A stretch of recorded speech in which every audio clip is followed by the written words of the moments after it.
So one of the most important things you need to do every time you pick up your guitar is to tune it. So today we're going to go through how to do that on the guitar. You can use one of these clip-on tuners here. They're very, very good.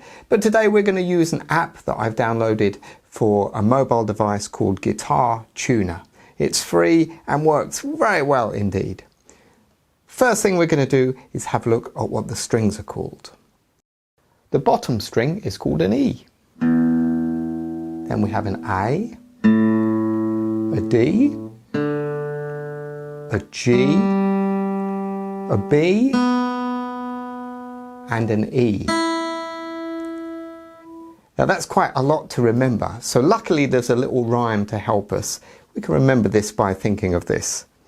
Every afternoon, Dad's gas barbecue explodes.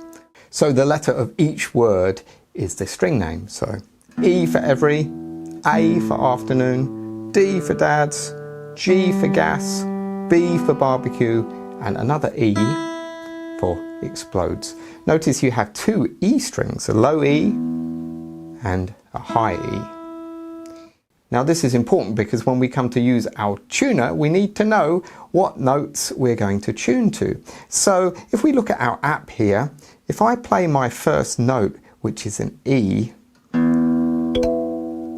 we can see that is in tune because it's green and the little motion sensor here is in the middle. If I try the next one, which is an A,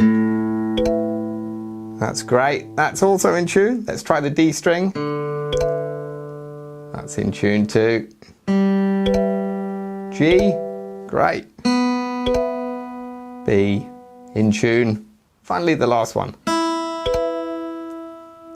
Really good. So all my strings are in tune.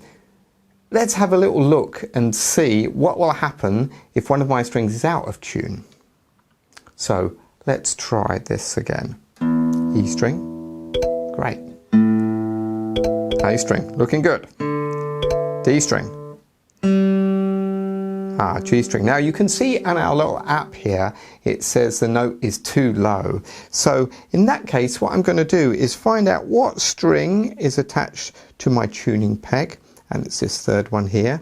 I'm going to play the note, and whilst it's ringing, I'm going to tighten it up. And when we get to the required note, which in this case is G, we'll be in tune. Sometimes what can happen is the note can be a little too high. Can you see this high E string here is too high? And the tuner says that. So I'm going to reduce that note. There we are, we have in pitch. A little tip is when you're tuning, just play one continuous note instead of a lot of repeated notes, just so the tuner and the app can get a chance to find out what that note is.